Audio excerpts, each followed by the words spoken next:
made it to Chiro Hustle. Sit back and learn from the greatest influencers in the profession. This episode is brought to you by Clothes for Chiro, Chiro Sushi, Barbara Eaton's 56-day chiropractic bootcamp, California Jam, Move Well University, the Black Diamond Club, Pure Chiro Notes, the Chiro Dex app, Dr. Alok Trivedi, Chiro Spark, Chirogram, Chiropractic Wealth Management, 8 Weeks to Wellness, Integrative Freedom, and Element Mattresses. Let's hustle.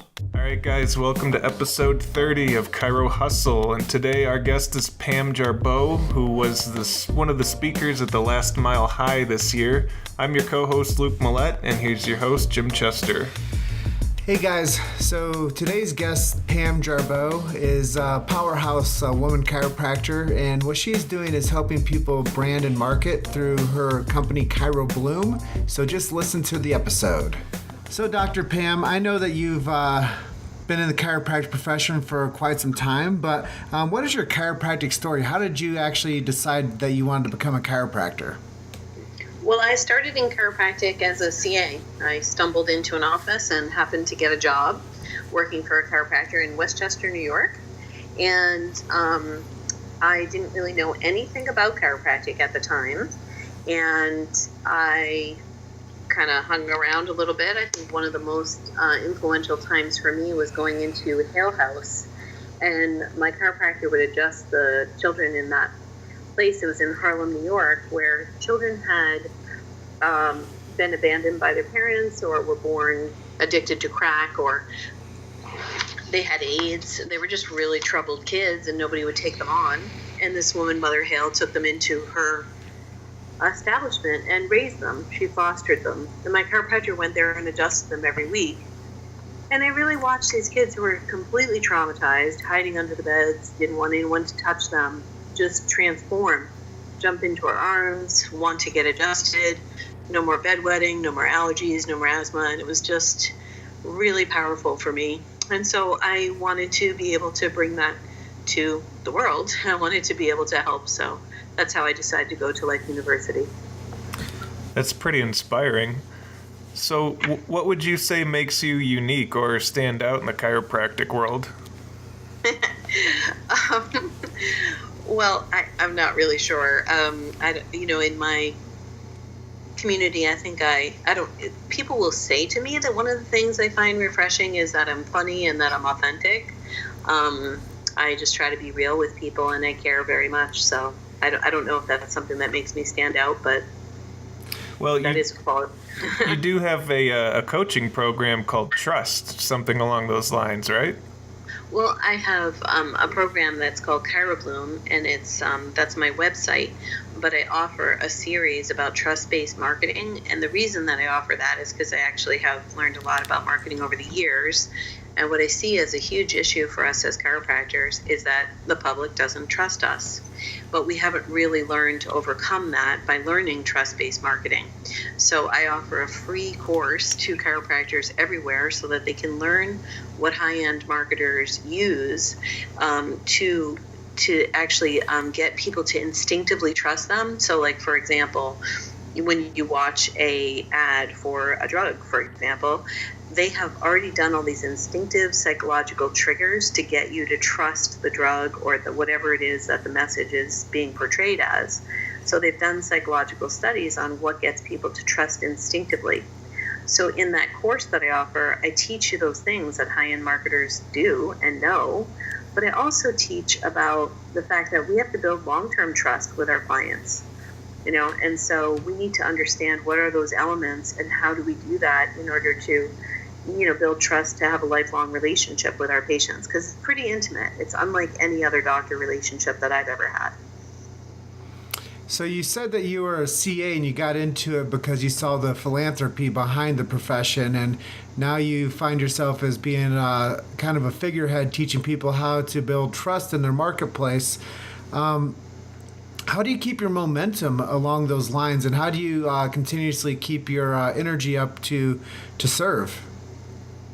Oh, well, I mean, I'm a high energy person, I think, in general, but I'm so excited. I think my values drive me.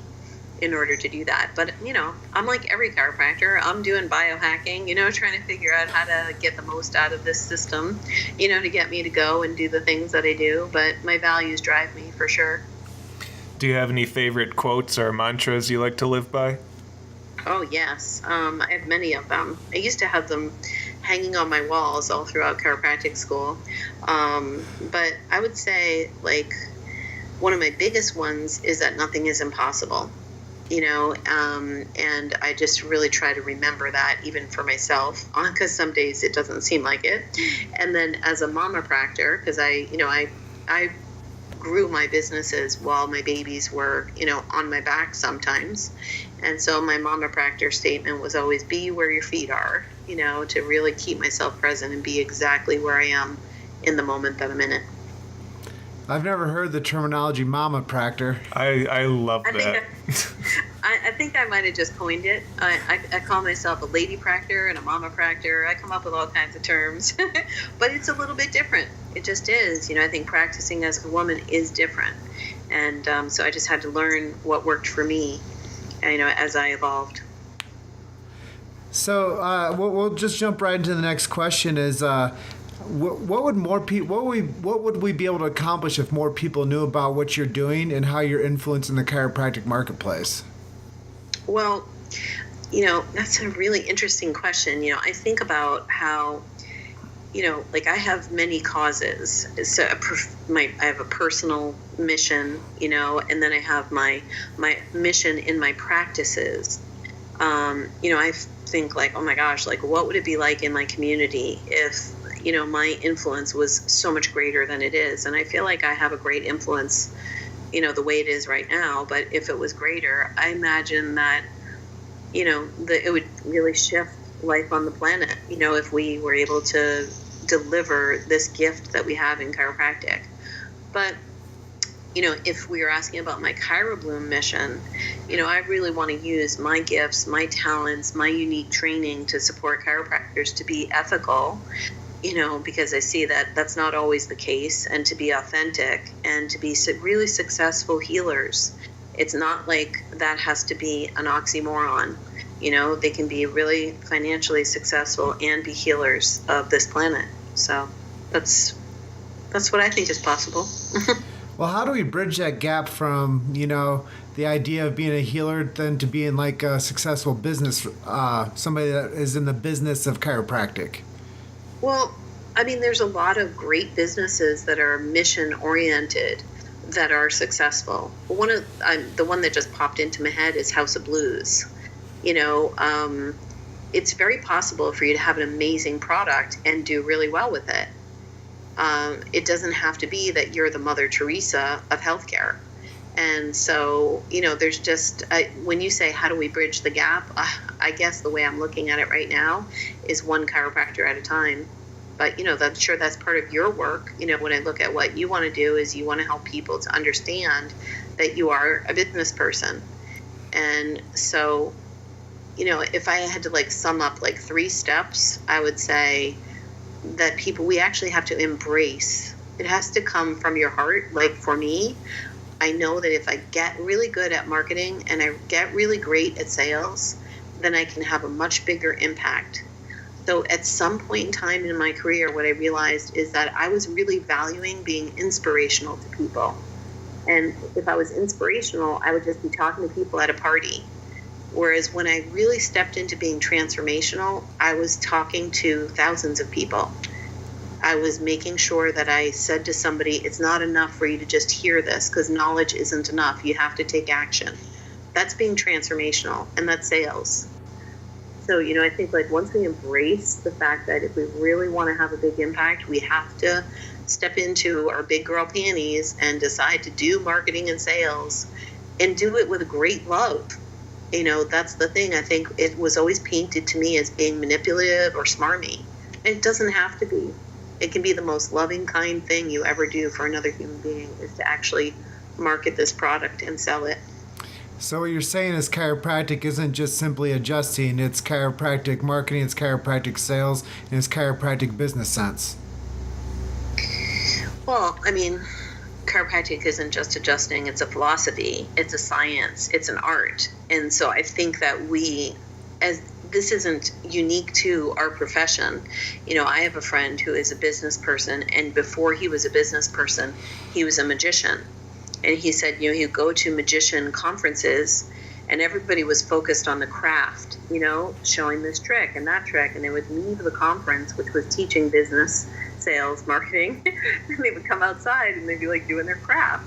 Like, we all love our craft, but we also have to respect that in order for that craft to move forward, we do have to embrace these aspects. And just to pause for a second, would you mind just giving us a little bit more directional tone into the mic? Yeah, I'm sorry. I keep turning my head. We can tell. I'm half Italian, and so I'm like, I'm gesturing and I'm talking to the crowd. Sorry about that. And I'm looking at Luke's face cringed because we can't hear your audio that great, but it's okay. So sorry.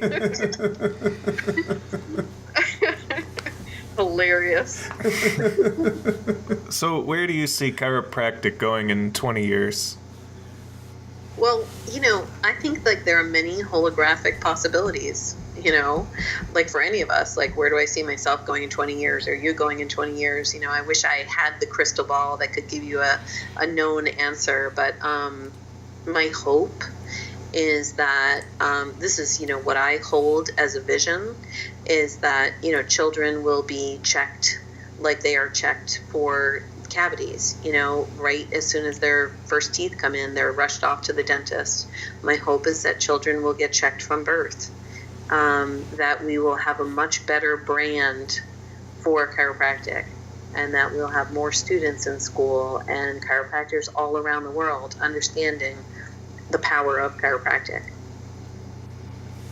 So what are some of your key marketing strategies, and how do you use media, traditional or social, to your advantage?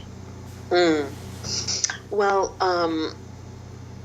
my marketing strategies, well, there are many of them, but I like to use my strengths in my personality towards marketing. So let's say, for example, if I was a super analytical person, I think the best thing I could do is do research studies and share those research studies by video or through the press. And, I'm just giving you an example. It might not be my best thing to go to a BNI because, an amiable might do better at BNI because they're all about relationships. And so I think it's important that we lead with our personality strengths. But I also like to figure out a rhythm of marketing, because what I've seen for myself is that, I've done a lot of different types of marketing, like internal marketing or experiential marketing or content marketing. I've explored a lot of different things.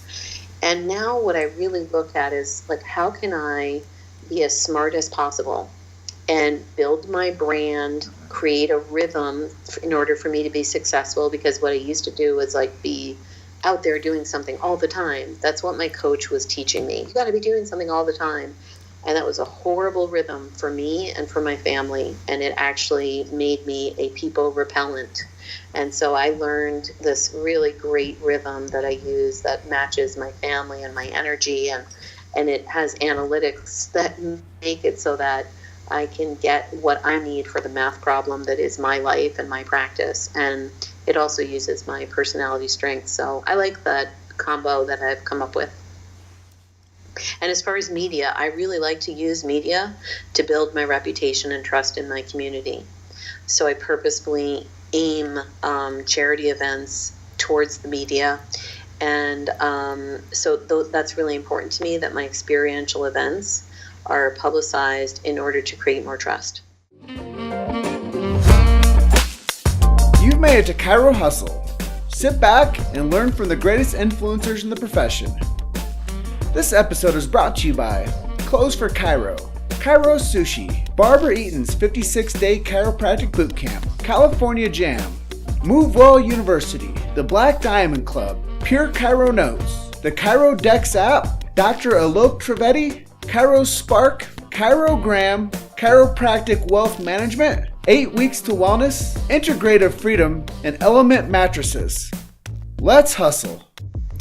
Yeah, and it must be working because I put a poll out, just a simple Facebook post saying, hey, we're looking to fill 5 spots for the Chiro Hustle podcast. We want to do interviews with 5 women in the chiropractic world. Not saying I'm limiting it to that, but I just kept the scope pretty simple. And you were in the top 5, and we had over 180 responses to just different people that were mentioned.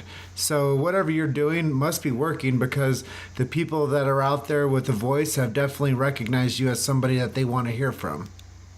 Well, that's very sweet. I mean, I barely saw that post. It came in a really busy week for me, and I wanted to name a lot of women that I know that I think are amazing. I think a thing in our profession is that we actually don't know about the women who are amazing because we're just busy doing stuff. And I see that as an issue for us as women. We're not big at promoting ourselves. But I don't know that even a lot of people know about, my marketing training or my marketing background.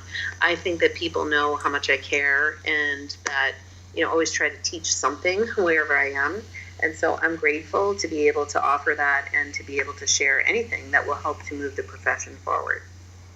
Yeah, and I think it's really cool that you say those nice things about the other women in the profession. And I don't know if you knew this, but we're doing something starting the new year, and I believe you're episode 4 or 5 that's being pushed out. But we're doing 16 straight weeks of women in chiropractic for the Chiro Hustle podcast, because if you look at the early episodes, every one of them's a man. I know. But I would like to say that I wish that was unique, but that is something that is pretty rampant in our profession. And I've actually heard some leaders say that I say that it's ridiculous that, there needs to be women speakers. And I think that that's ridiculous and Neanderthal. And I think the world is speaking up about that. It's going to change, but we are part to blame.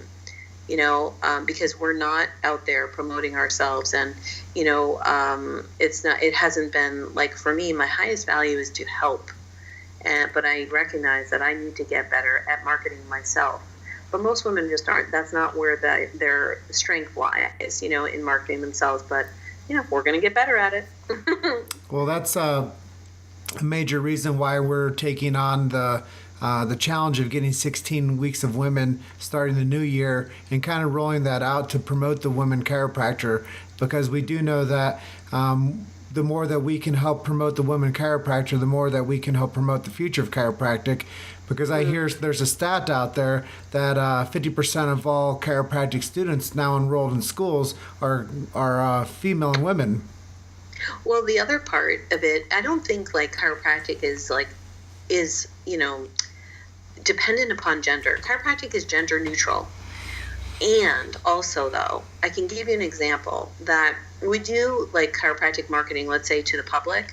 And I'll just give you one example because I saw it recently where someone was doing a screening, and they were at this family festival, and their screening was some company that had given them marketing materials, and it was a football player, with a quote about chiropractic on it.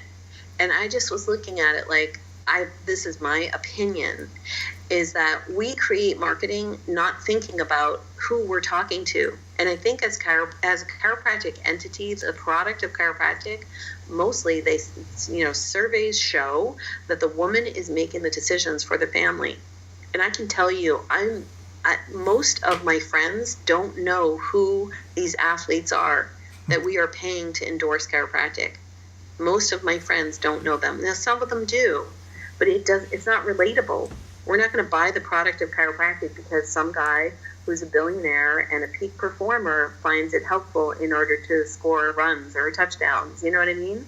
So I think we could really use a woman's perspective in our marketing and in our leadership in chiropractic. That is my opinion. So how do we do that? I mean, how do we turn the corner from having the athletic endorsement to the mom practor? Right, exactly, mama practor. Yeah, I think it's happening. I don't know. I don't have a particular plan. What would have to happen is that organizations would have to come up with some sort of branding campaign and pay somebody money to actually do it, but we need a united idea about what chiropractic is, and that's kind of tricky. So what I look at is that I don't know that I can influence the bigger picture, but what I can influence is helping individual offices to understand their individual franchise of chiropractic and the challenge that they face, because there's no one giving us an overall brand. And I know you guys were at Mile High, so you heard me talk about BP and McDonald's. So those people had brand challenges. Dell has a brand challenge. So if you own a franchise of one of those companies, then you're going to have you don't have a problem with the brand because somebody's taking care of it. Some of the upper echelons are handing your brand out to the world. But in chiropractic, we don't really have an overseer helping us with our brand. We just have a lot of confusion in the leadership. So we have to figure it out as our own individual franchise in our own individual communities. How do we take care of the fact that, our brand of chiropractic is sometimes a little bit dented out in the public? So what's your favorite app or technology to keep you engaged with your audience? Well, I still believe at this point we're not at a tipping point. I really like my newsletter. I do send out newsletters from each of my practices and then also for my ChiroBloom clients, and I make it content rich. I also enjoy Facebook groups a lot, and so I have a Facebook group for my ChiroBloom community, and I really love being in that and contributing to it and connecting with people that way.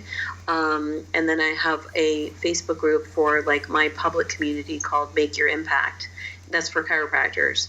And that is, as I'm able, I contribute to it and try and give good content. So I like Facebook groups underneath my newsletter. So I know that leaders are readers, and that you probably are constantly dripping information into your mind so you can be an implementer and then a teacher. What are you reading and what are you listening to, and what keeps you involved, to keep you inspired?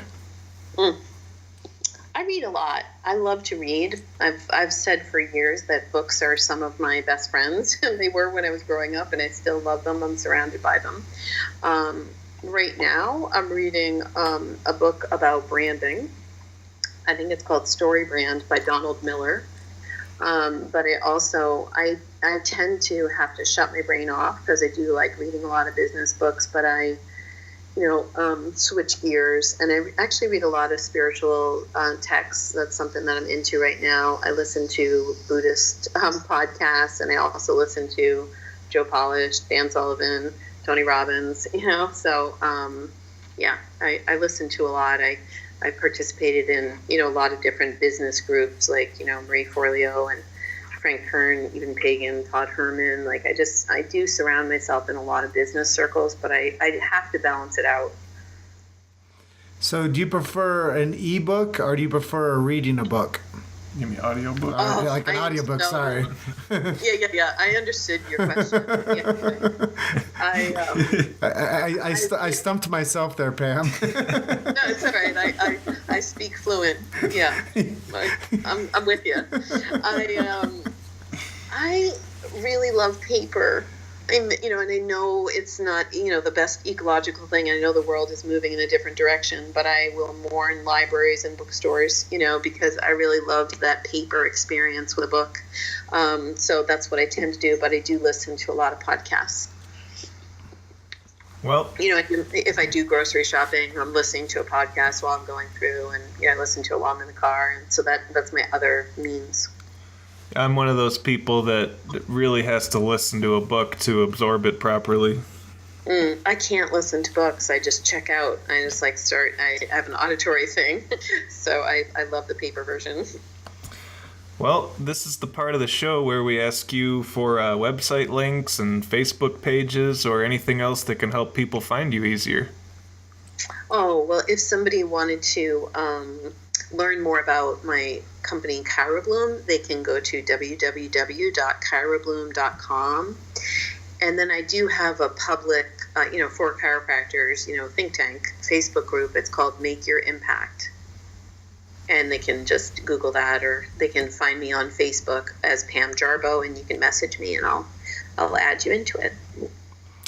And for me, I just always tried to finish up the interview with our guest and say, is there anything that we didn't ask you that you'd like to add that you didn't think that we, covered with you? Oh, that's so thoughtful. Thank you very much. No, I think you were really thorough, and it was really interesting to talk to you guys, and I really appreciate your mission for 2018. I imagine you're going to get some really interesting content, and I'm excited to listen to it and watch it evolve. Well, here's the kicker, Pam. I'm thinking of doing an interview every day starting 2018. You're going to be busy. Are you going to get anything else done? Not anymore. Not anymore. My dance card's full. That sounds like fun. Well, Pam, I really want to thank you for being our guest today. It's been a lot of fun, and this is probably one of the most concise interviews we've had with someone. Oh, well, thank you very much. I appreciate it. It's really wonderful to hear your voices, and I look forward to seeing you at an event soon. Yeah, we agree, too. It's been really good to get to know you over the interview, and I can't wait to see you at the next event. Oh, great. All right. Thank you guys for all you are and all you do. You too, and enjoy the rest of your day. Okay, bye-bye. See you, Pam. Thanks for listening to Chiro Hustle. Don't forget to subscribe and check back next week to continue hustling.